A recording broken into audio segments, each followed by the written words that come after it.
So great to see you. Welcome to the Center for Global Education, or we call ourselves GlobE. For those of you who are here for the first time, and I know some of you are here for the first time because some of you are Vice-Chancellor or first-year students here for the first time on the Hongo campus. Welcome. We exist to help all the students at the university to gain a better global outlook by organizing such activities as Global Gateway and University-wide Student Exchange Program, or commonly known as USTEP, as well as a senior division courses in English called GLA, or Global Liberal Arts courses, that we offer both on Hongo and Kumoba campuses. And this dialogue series is also a very important feature of GlobE. We invite distinguished guests to this center and ask them to have conversation with our university leaders and with students like you. Today we're delighted to welcome Dame Louise Richardson, former professor and dean at Harvard, former Vice-Chancellor of the University of St. Andrews and Oxford University, and current president of the Carnegie Corporation of New York. So she had just come from our university's entrance ceremony for graduate students, where she gave an inspiring address to the incoming graduate students. And she had generously agreed to come here and further interact with students and inspire all of us this afternoon. So, joining us here, of course, our President Teruo Fujii and our Executive Vice President, Kaori Hayashi. We're so honored to have the three of them here, and thank you for coming. So first of all, I'd like to ask President Fujii to give a brief opening remark. Right, okay. Well, good afternoon, everyone. Welcome to this session. Sorry, I'm Teruo Fujii, President of the University of Tokyo. And I heard that some of you are the first-year students, and you've already done your matriculation ceremony this morning. You listened to my speech for maybe 20 minutes or so. By the way, so today we had also a very nice speech in the afternoon of the matriculation for the graduate school by the Dame Louise Richardson. And let me call you Louise. Please, yeah, please. It's fine. So then Louise and myself had a kind of introduction in these couple of years, or maybe 4 or 5 years since I started the president capacity here at UTokyo, and then she was at Oxford as a Vice-Chancellor. And I'm always kind of very much impressed by her vision and ideas of what would be the important role of the academia and university itself. And it's so important for us to always think about for example, if you think about the relation with the industry or government or international situation and so on. But we really need to deeply think about the role of academia, role of the universities, and then that is why I wanted her to give a speech to our graduate school students. That's first thing. And also let me introduce some of the first kind of, so she kind of took a role, kind of first role as a lady, and also even not as a lady or not as a woman, but she was the first, if my note is correct, first in her family to go to university, right? And then the first woman to head the Oxford and St. Andrews. And then as a Carnegie Corporation president, also this is the first, woman who lead the Carnegie Corporation. So that she has so many, first. And that is a kind of very also important thing to see this, role model of from the viewpoint of the female active participation into the society. Also, especially in the global scene, so we want more, female, for example, student of the UTokyo would be, participating in such kind of activities. So that is why I'm very much really happy to have her here to, have this conversation with you. So that we hope you'll be, so it is a great opportunity for you to have this kind of, interaction session, so that I wish you'll be enjoying this one. So thank you so much.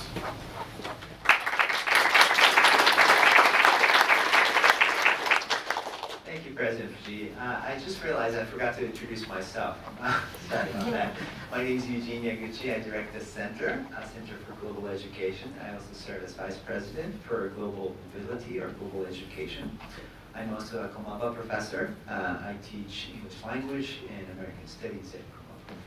Okay. Before we get into the substance, let me explain the format of today's session. Okay. So I want to make this relaxed and casual. But for the next 20 minutes or so, I plan to pose some questions to Dean Richardson and President Fujii, as well as Executive Vice President Hayashi. So this is going to be kind of an exercise in making you feel relaxed and enough to ask your own questions. After that, I'm going to open the floor for questions. And then I know many of you probably want to ask questions by that time. So let me set a rule here. First of all, one question at a time. Okay. So if you have multiple questions, you can raise your hand as many times as you want to, but just one question at a time. Also, please make your question relatively short and concise so that other students can ask questions. Okay. Those are two simple rules. Okay, so let's start. And I'm going to start by asking Professor Richardson this question. What is you arrived here yesterday, so what is your impression of the University of Tokyo? I was having a chat with you a few minutes ago, and you said the ceremony was quite impressive, and you haven't seen anything like it before. So including that, what is your kind of impression of the University of Tokyo? And please be candid about your thoughts. Thank you, Eugene, and good afternoon, everyone. And congratulations to those of you who matriculated earlier today. And I hope you'll forgive me for speaking in English. I'm so impressed that you're all speaking English, because I'm probably the only person in the room who doesn't speak Japanese, so forgive me for that. So my impressions, as I mentioned earlier, this is my first time at the University of Tokyo, not my first time in Tokyo. And one of the extraordinary things about visiting universities is they share so much in common. Well, first they're filled with young people, usually young people and often old buildings. And so you have this combination of a sense of belonging to a community, an ancient community, with a sense of real youth and vibrancy. I've long known about the reputation of the University of Tokyo as a very good university, a university that's famously difficult to get into. We all hear about the very difficult entrance exam, so that's very impressive. The biggest surprise to me since coming here is learning how few relatively few female students there are. I'm delighted to see this group is reasonably balanced, but in most American universities they have a problem now because they don't quite have enough men, and so it's surprising to me. This is the only university I'm familiar with which has the kind of ratio of men to women. So that's been the biggest surprise, but my impressions are really, to be honest, fairly superficial because I haven't been here long enough. But the point I made earlier today, the thing about universities is not only can one move, I've lived and worked in different countries, and universities, I feel, are a global community. As an undergraduate, I did a year abroad, and it's the best decision I ever made. But also the point I made earlier today, some of our universities are very old, and I know Tokyo is about to celebrate its 150th anniversary. But if you were to go out and meet somebody who was in that very first class 150 years ago, their clothes would be different, and they'd be surprised by the clothes you're wearing. They'd be surprised to have so many girls here, surprised at the comfort of our lives, cars, electricity, and so on. But actually, the whole structure would be very familiar to them. Scholars gathering to work together to pursue knowledge, and students coming to study from them. So it's one of the things I love about universities, that we have universities all around the world are united in this pursuit of academic excellence, and we've been doing the same thing in many cases for centuries. So that's a more general observation than a specific one. Thank you, and that's actually a great segue to the next question I had prepared, because one of the challenges we have at this university is relative lack of diversity, most conspicuously made visible, as you say, in the percentage of women in both undergraduate and graduate schools, only 20%. And under the leadership of President Fujii, who spoke about this quite extensively in the first ceremony for the incoming undergraduate students this morning, and those of you who were there as undergraduate students, I'm sure you heard his wonderful remark.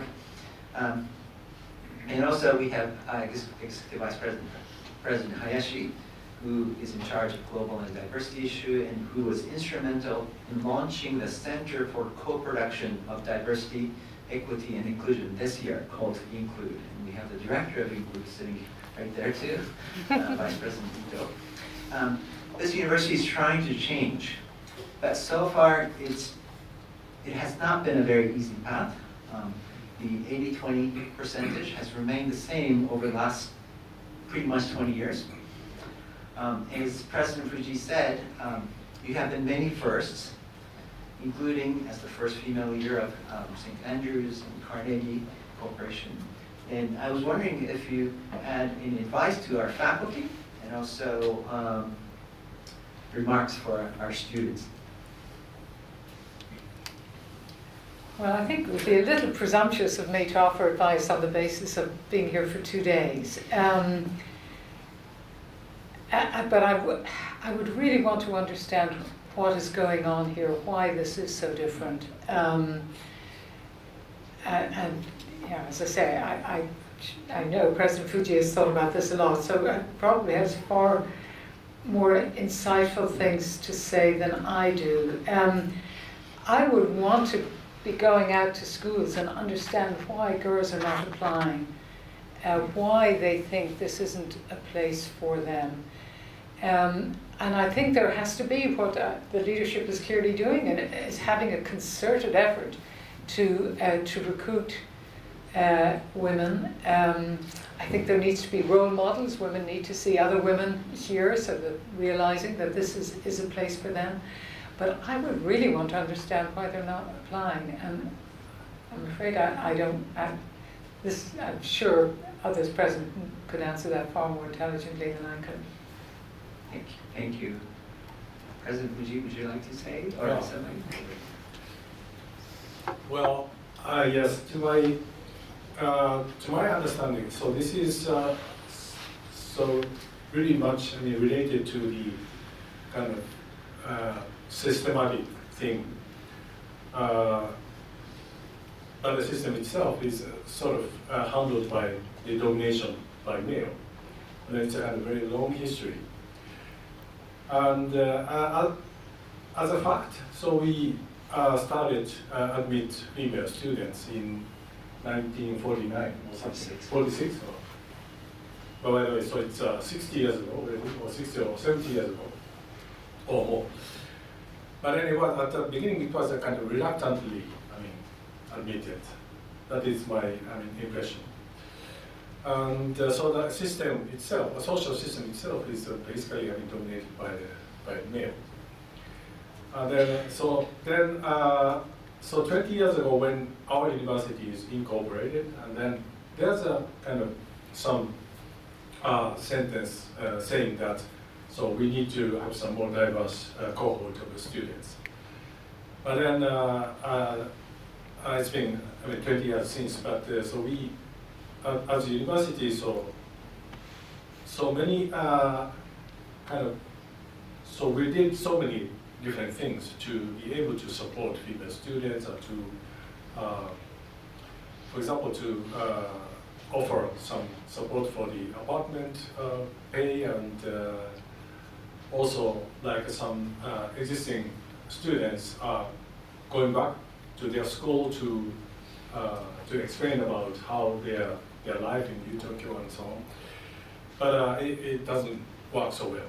So that so as you said, so it's so really we need to see the what will be the source of this difficulty, and also at the same time we really need to think about holistic so change in holistic way. And so first thing we need to think about is how the admission system itself.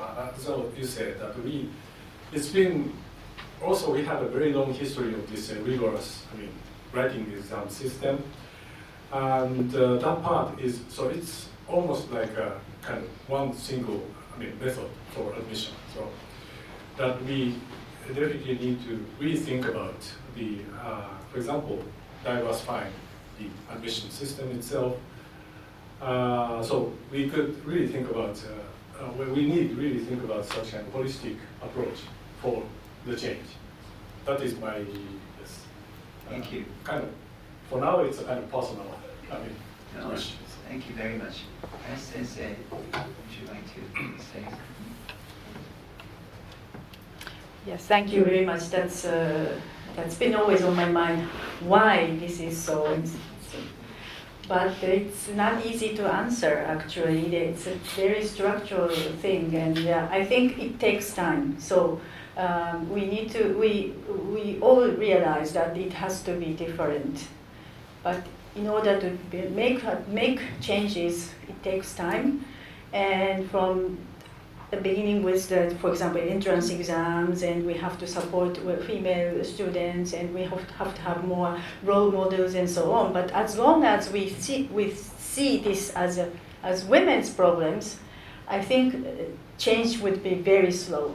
So I think everybody has to think that we need to. This is our problem to be able to make changes in the campus community. That it is all better off for everybody, for our research, for education, for our workplace, to become diverse so that everybody has feel that it's a comfortable place to work. So unless we change this mindset, I think the changes will be very slow. So that's my recipe, and what we can do about it. We have several menus that we have to do.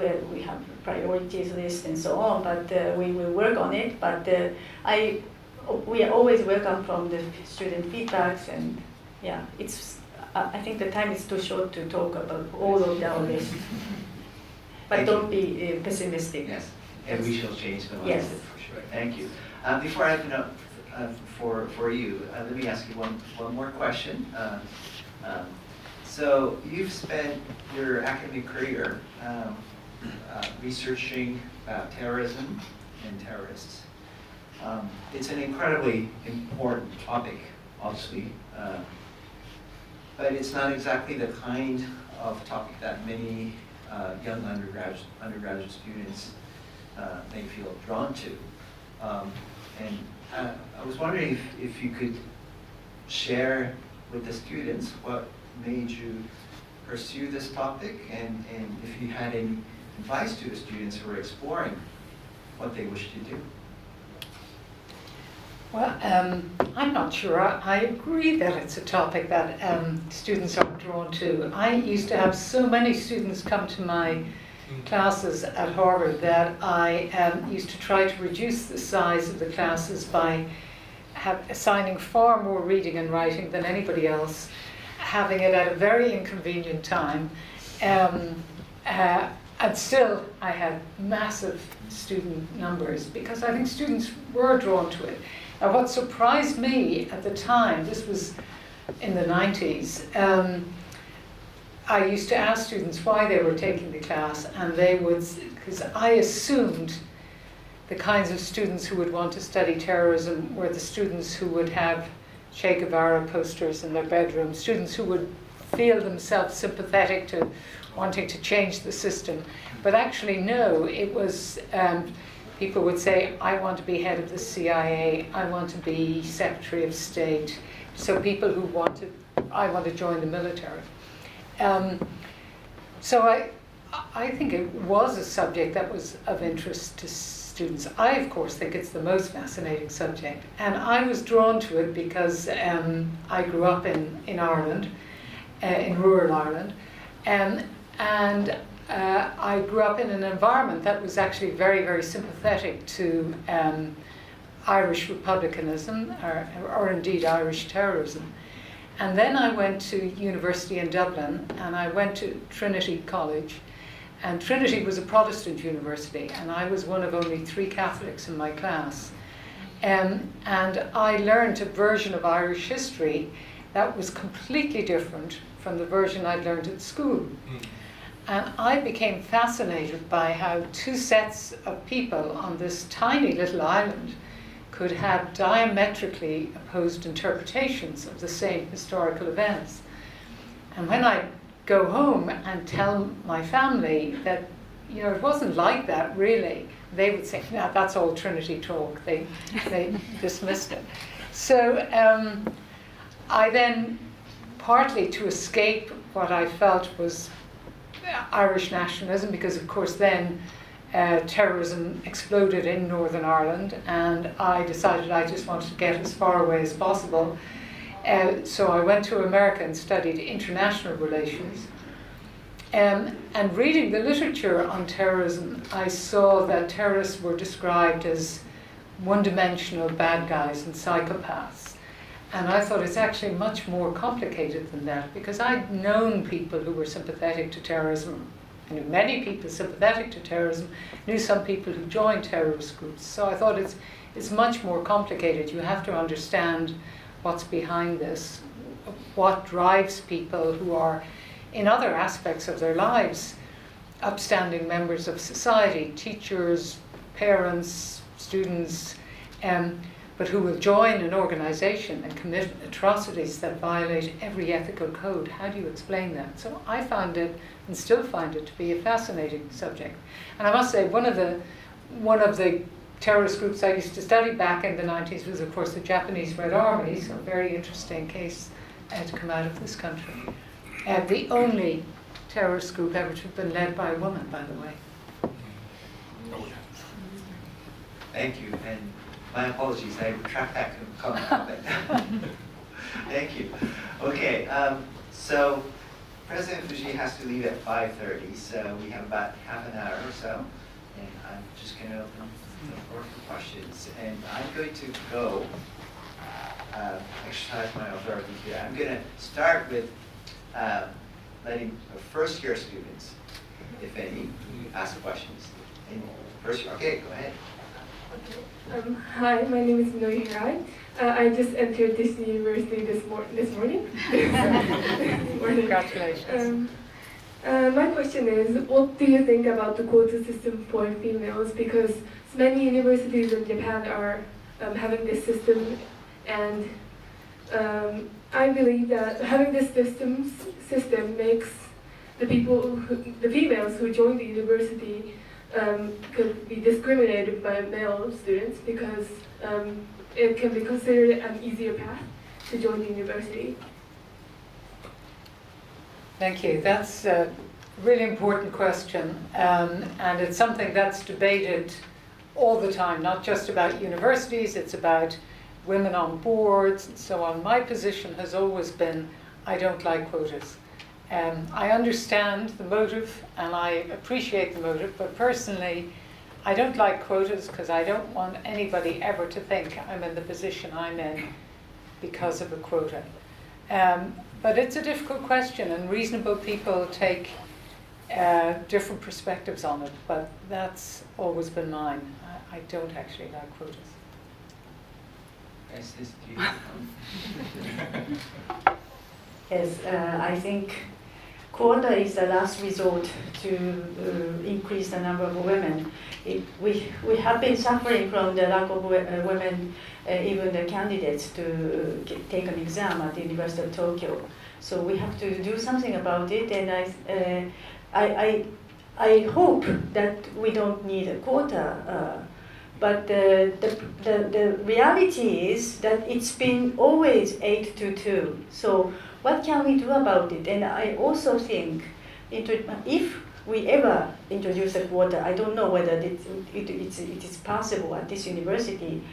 I think we all are responsible not to discriminate or not to divide among women population. I hate to see, because of by introducing quota, I often see that we see division among women. But that's not the goal of introducing the quota. And if that is the case, I don't want to introduce the quota. That's my answer. Thank you very much. So I'd like to ask, because many of first-year students as well here, we are still thinking about what to do next during our academic year, and maybe a lot of us wants to go abroad to pursue masters or PhD abroad, maybe in the US or maybe in the UK as well. I'd like to know what is the difference between the main difference between US and UK application system that you have seen. For instance, US is more holistic, so that we can know what to build next for our skill. For instance, joining organization, or maybe which one is the thing that we should polish next for our skill, to go to the UK or US for masters and PhD. Thank you. Thank you.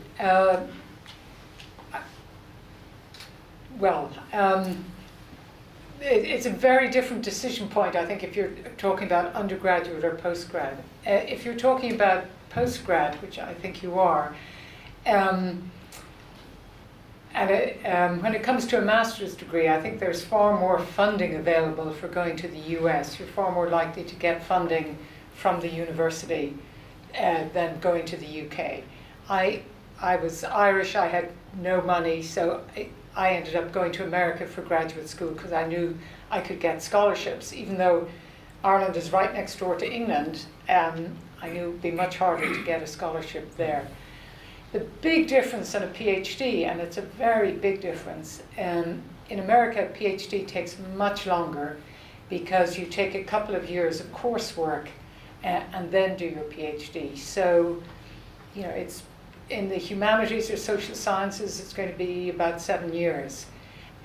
Whereas in England, it's going to be 3 or 4 years, because England assumes that you've specialized, because an undergraduate degree in England is far more specialized than it is in America. So the PhD, you don't have any coursework, you go straight into doing your dissertation.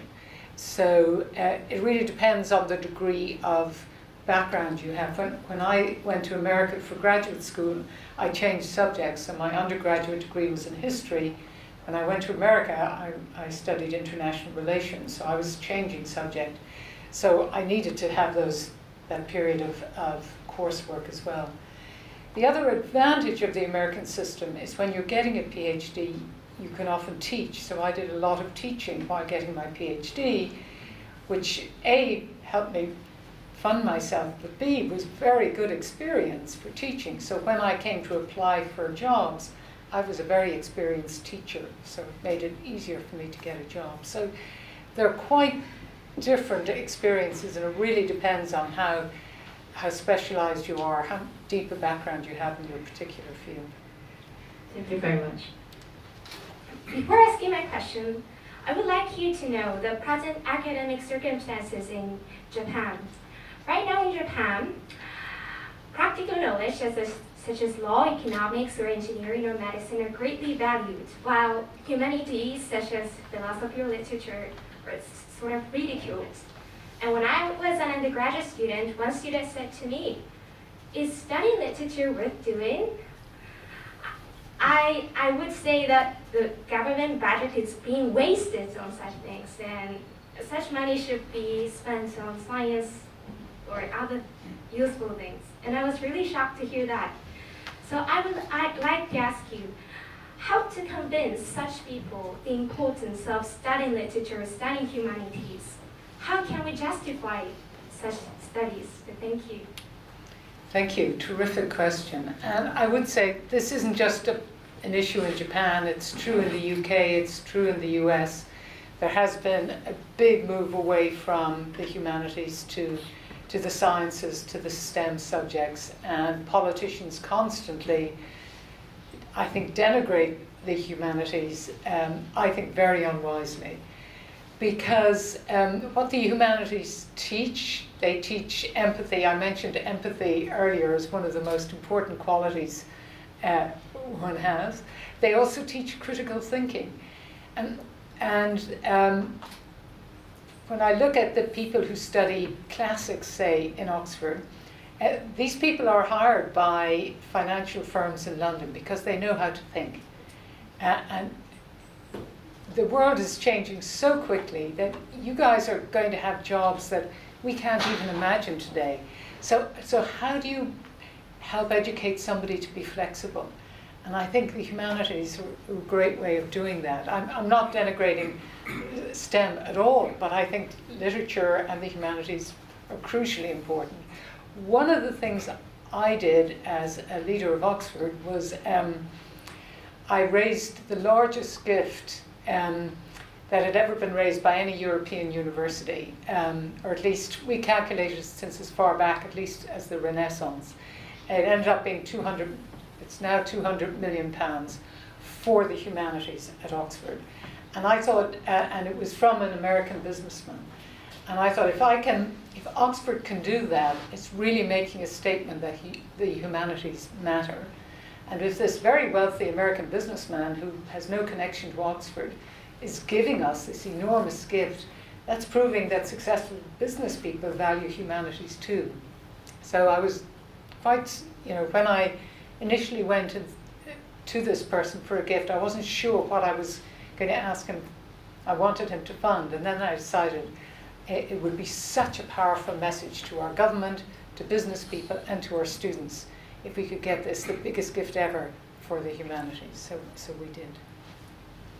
Fujii, since you're an engineer, do you have a comment? No, I just wanted to add some comments.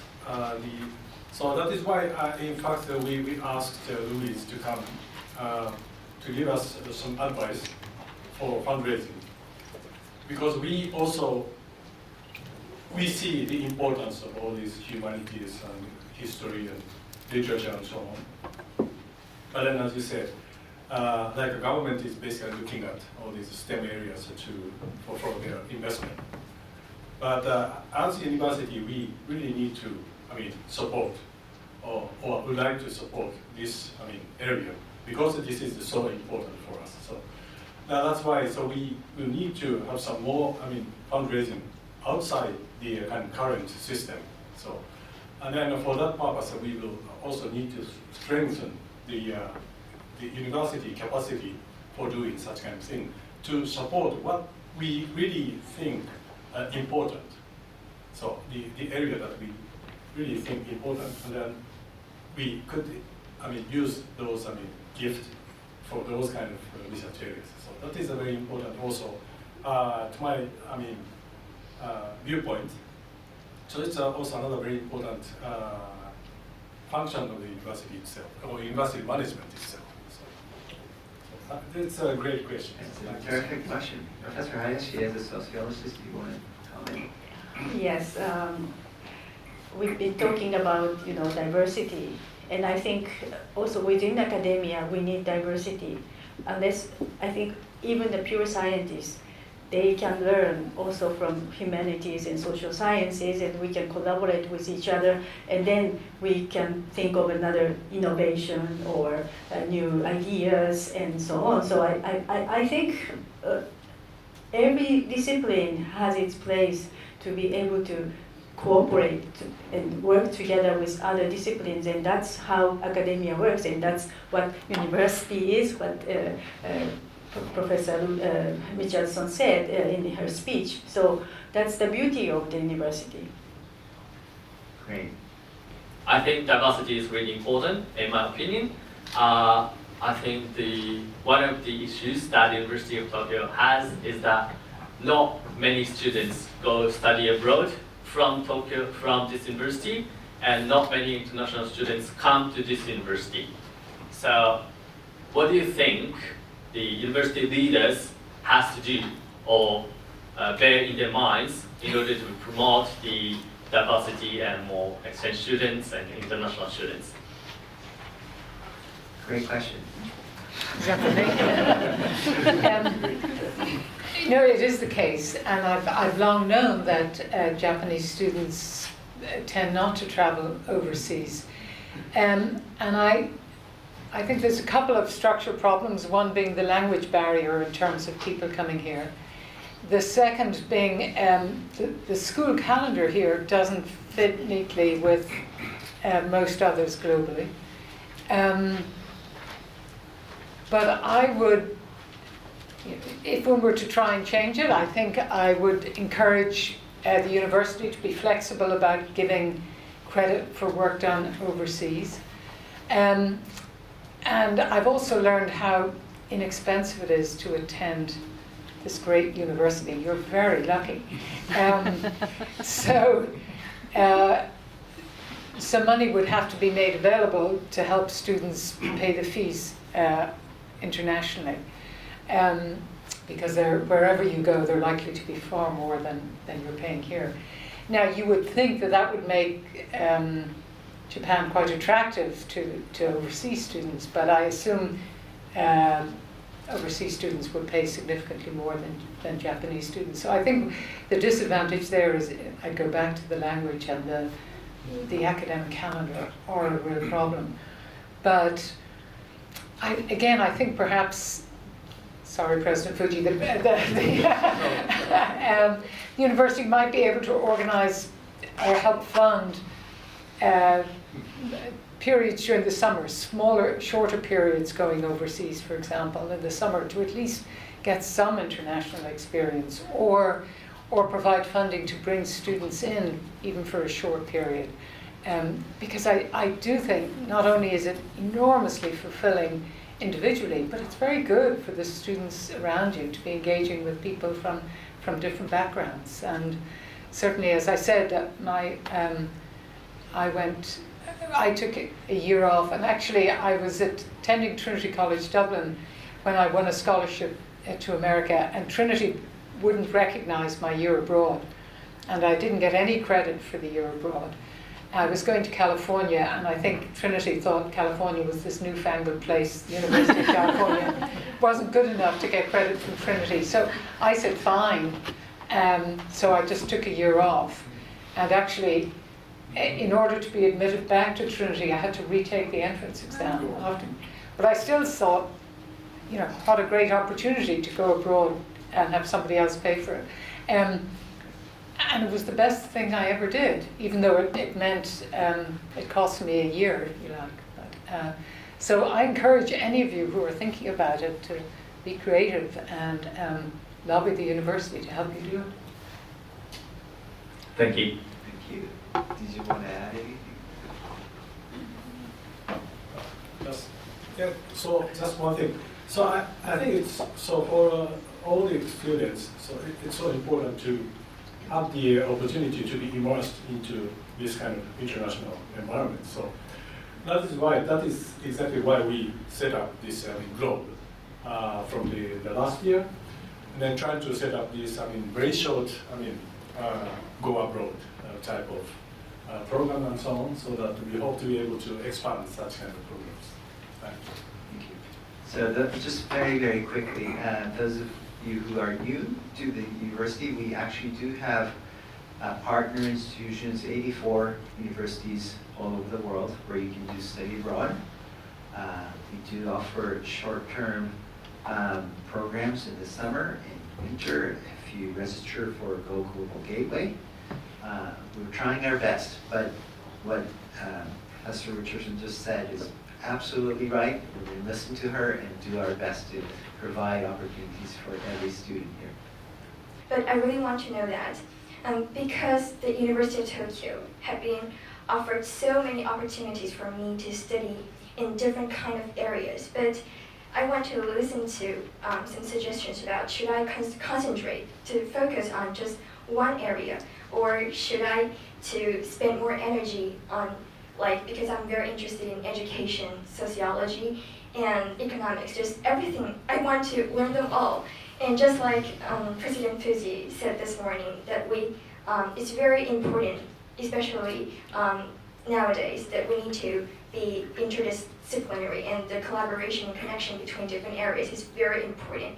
And to be more personally, I would like to hear that if I should take a gap year to really take time and think about should I concentrate on one thing, or should I spend more energy or time on different areas, because I just entered the school and I was so confused because there were so many opportunities and I want to use them all, but because in a limited time and it's just very hard for me to choose, and I would like to hear some suggestions. Thank you. I think that's more for you, President. Well, so I think it depends, but at the beginning, I would suggest you to have a look at the different types of, expertise. But at a certain moment, you will be perhaps attracted to some of the big issues or whatever, the problems of the big issues in the world or whatever. But then, so you will need to know about these things, but related to these things, or to solve these problems. So you will need to learn some part of the law, or some part of economics, and some part of maybe engineering, whatever. So at that point, you could basically organize the things that you will learn. But before to have those, specific, for example, concern or specific interest, then you basically could better learn or better have a look at touch upon different things. So that is my suggestion.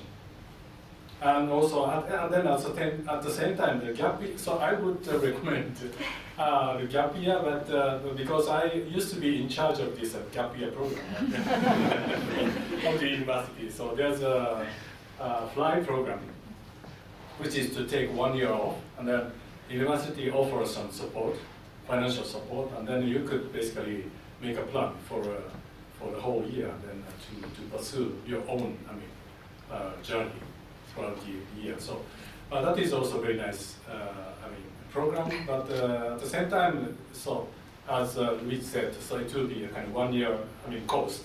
So that you better think about carefully think about it. So. Thank you. It's really helpful for a student who is lack of knowledge as we can. Thank you so much. Thank you. I'm an international relations student, so I'm extremely interested in the nature of terrorism.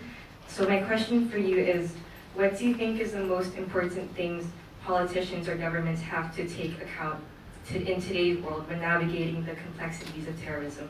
Thank you.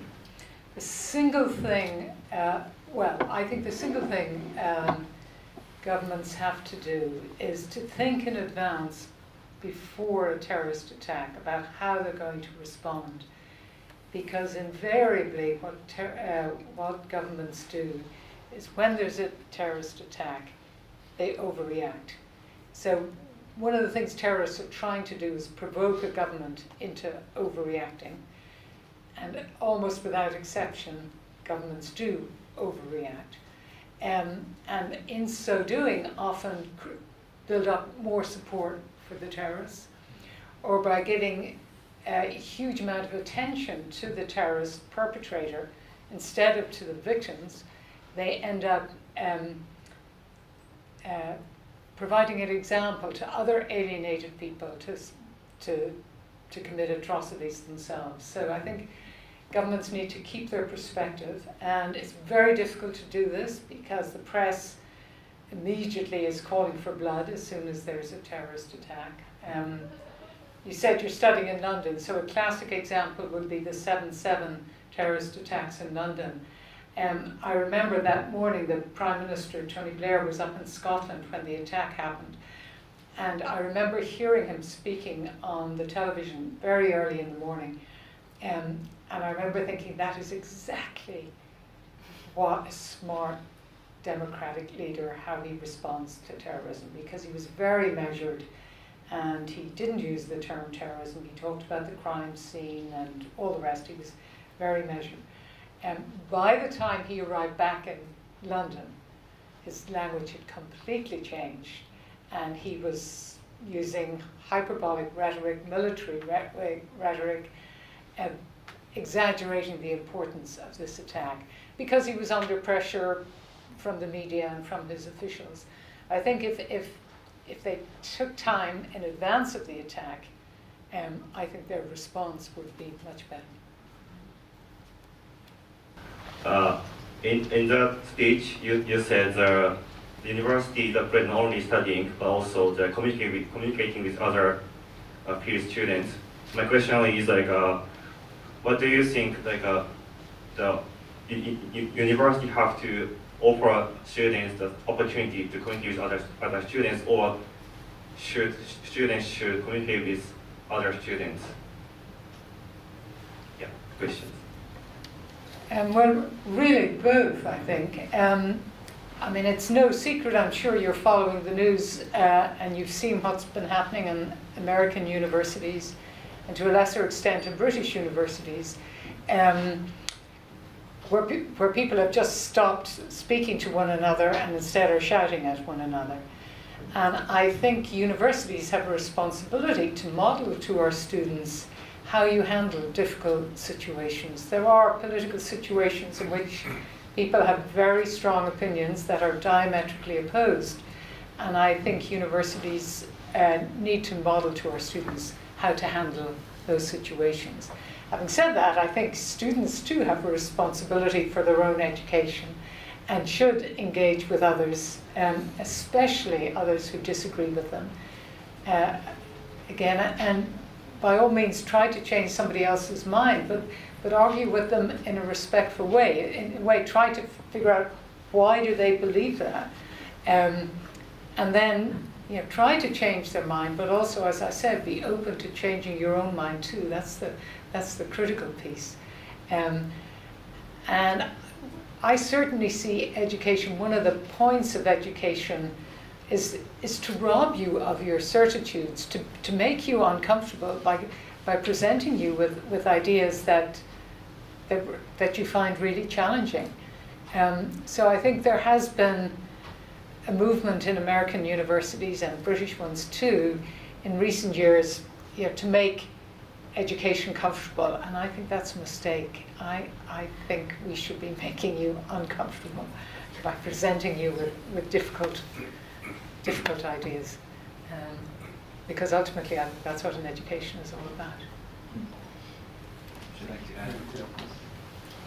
Well, yes, that is why also we have this UTokyo compass, which is a guiding principle of our university, and then there we also, the dialogue is one of the core values, 3 core values: dialogue, diversity, inclusion, and the make the university a better place.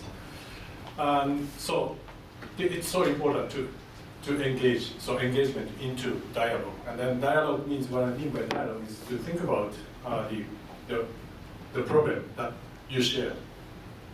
And then there's in the US universities and maybe UK universities, there's also a difficult situation now, but at the same time here, if you have also some shared issues or the things that you would need to discuss, and then it's so important to have such kind of dialogue. So that university could also set up some sort of dialogue session, but also you could do that by with your colleagues or your friends.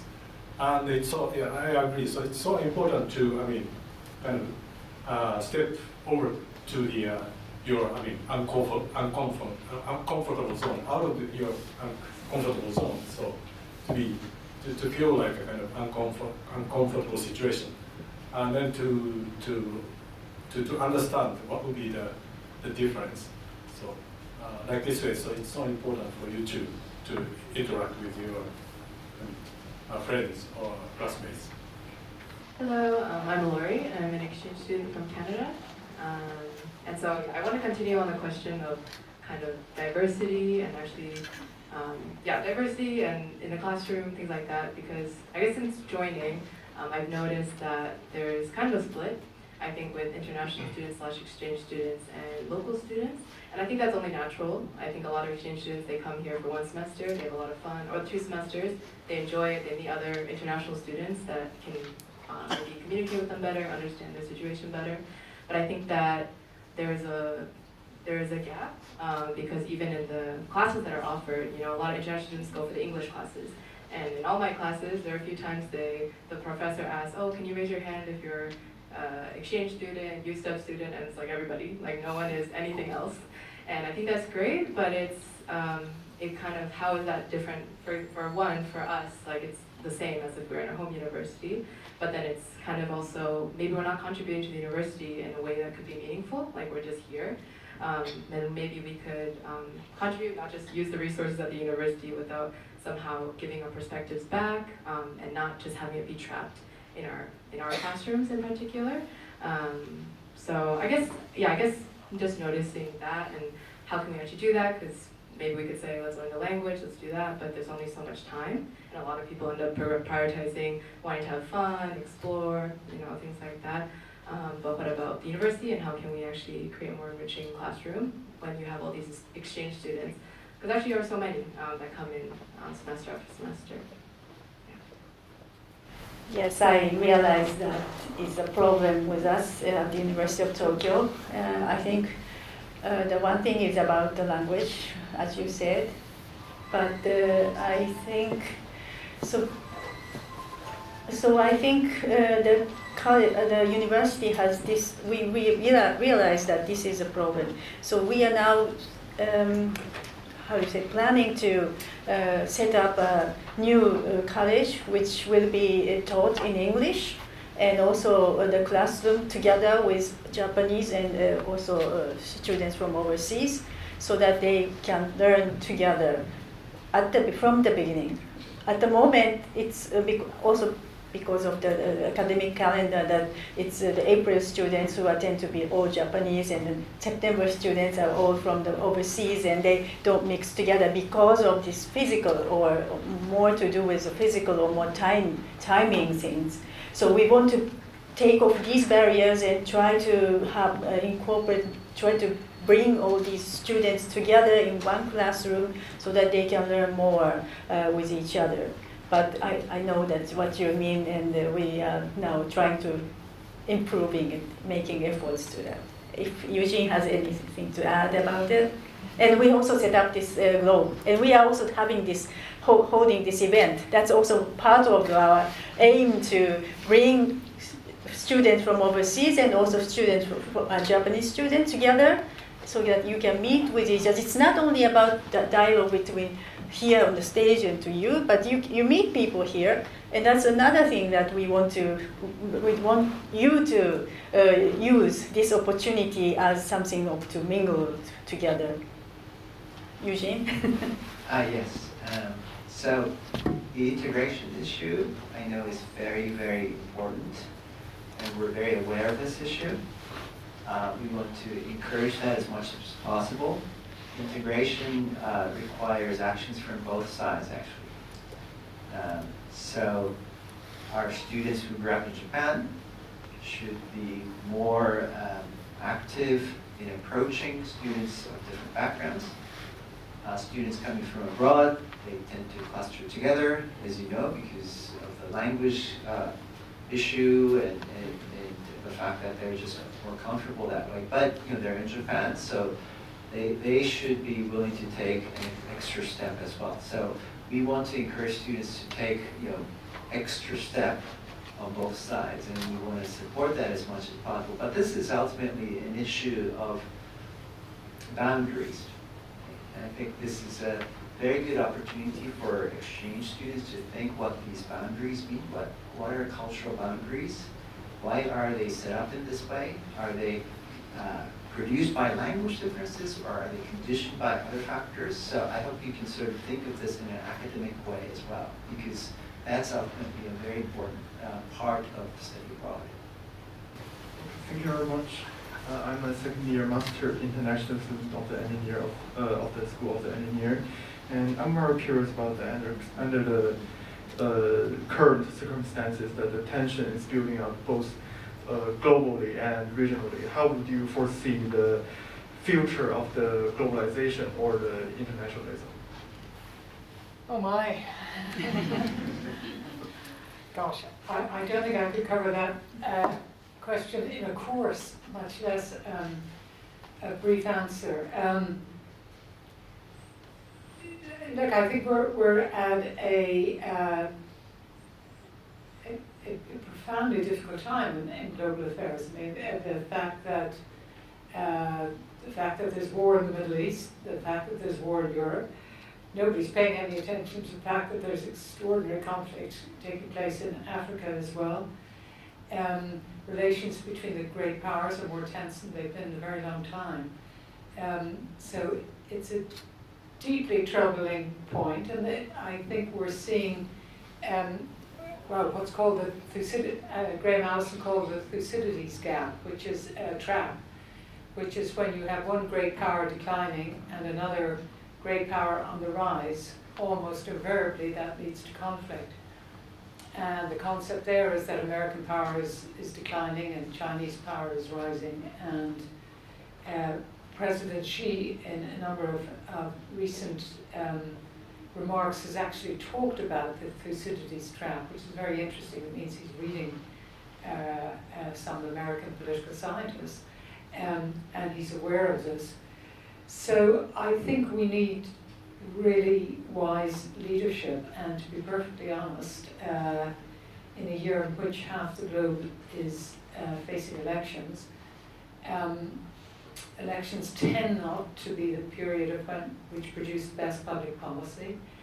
And to be perfectly honest, I think there's enormous concern about what might happen in the US presidential elections and the impact that that could have on the stability of the global order, particularly the stability of NATO, and just given the unpredictable nature of President Trump, or former President Trump, I think it's a deeply troubling time. I can only describe the problem rather than provide solutions. Well, maybe this is a good moment to ask an additional question about the Carnegie Corporation. It's an organization that promotes international peace and advancement of education and knowledge, but can you elaborate a little more about the corporation for our students? Yes, happily. The Carnegie Corporation is a foundation, and it was founded over 100 years ago by a man named Andrew Carnegie. He was a impoverished laborer in Scotland, and his family emigrated to America. He became a child laborer, worked in a cotton factory, and was completely self-taught. He wasn't educated, but there was a local businessman had a library, and he used to let the boys who worked in the factories borrow a book every week. So Andrew Carnegie read as much as he could and educated himself, and went on to become the richest man in the world. When he sold his steel to J.P. Morgan, his steel empire, the price was 2% of US GDP. So he was fabulously wealthy, in relative terms much wealthier than the wealthiest Elon Musk or whoever is currently the wealthiest. He then set about giving away all his money and decided that he wanted to give away everything before he died. He wrote a book called The Gospel of Wealth, in which he said, the man who dies rich dies disgraced. So he built a peace palace in The Hague. He thought, because he was so rich and so influential, he could see war coming, and he tried to prevent it. The First World War, this was he went around university campuses lobbying students, who were all male in those days, not to join the war effort. He lobbied presidents and prime ministers, and of course he failed and essentially had a nervous breakdown when the war did break out. Anyway, he realized close to the end of his life he wasn't actually going to be able to give away all his money because he kept accumulating more. So he put the residue of his fortune into a corporation, which is the corporation I now lead. And so he wanted the money. The two things he cared about most were promoting peace and advancing education. So in his lifetime, he built 2,600 public libraries, for example, so that people would always have access to books. So we are still promoting peace, and we know he wasn't successful in preventing World War I. So what we're doing is trying to identify people who are concerned about the issues I just described in response to your question, and doing something about them. So I describe my days as spending half my days being totally depressed because I'm speaking to people about deeply intractable problems, and like the things I've just described to you.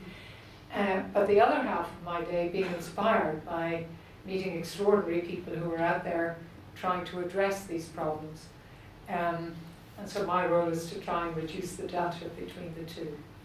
So we're still promoting peace, we're still advocating for education, and we're also more recently trying to strengthen democracy. So since in the year I've been in post, we've been investing a lot in trying to reduce the political polarization that has taken place in the US, because I think that's an impediment to, it threatens our foreign policy and an impediment to progress on just about everything else.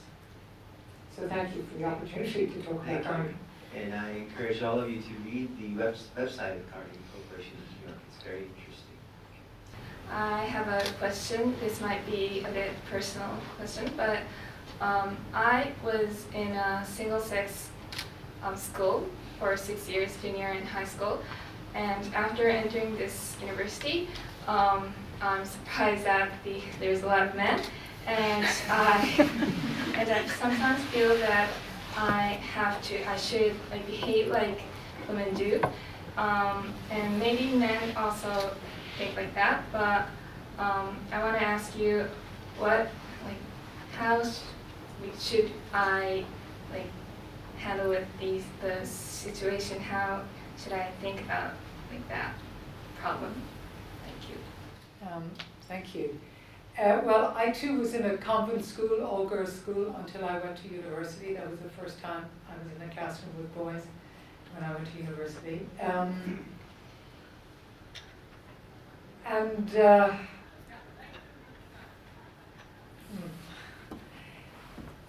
I've always just tried to be myself and not to play to a particular perception of what it means to be ladylike, for example. I've just always wanted to be true to myself, and so for me, university was a wonderful opportunity. The first time I could have friends who were boys, who were interested in the same subjects that I was interested in, and to whom I was an equal. So part of the difficulty, and I'd be interested in my colleagues' perspective on this, is part of the difficulty with the perception of what a girl should behave like suggests a degree of inequality that I don't accept for a minute. I should say I had 3 brothers. I also have 3 sisters. I'm from a big Irish family. But there's nothing like having 3 brothers to explode the myth of male superiority. So I never felt that boys were better than me, or that there was anything my brothers could do that I couldn't do. So I think if you comport yourself as a serious student, the males around you will see you as a serious student and engage with you on those terms. So my advice would be to resist being placed in a role or performing a way that other people want you to perform, and just be absolutely true to yourself. But how would you answer that question? Well, yes, I agree. I can't agree more. True to yourself, and you are here because you are as good as everybody. I mean, you are not selected because of women or whatever. So you passed the exam, and I think the university is the place where you can pursue your own goal, and stick to your interest and study what you want, pursue your goal. That's it. And in Japan, you always say, when people often say, smart girls have to behave themselves as if they are dumb, so that before men, baka no furi suru. That's the saying that we get often. But forget about that. Don't mind about it. Pursue your own goal, and we are always there to help you.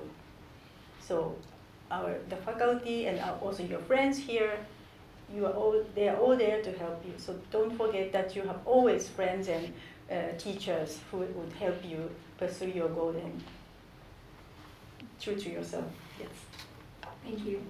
Thank you.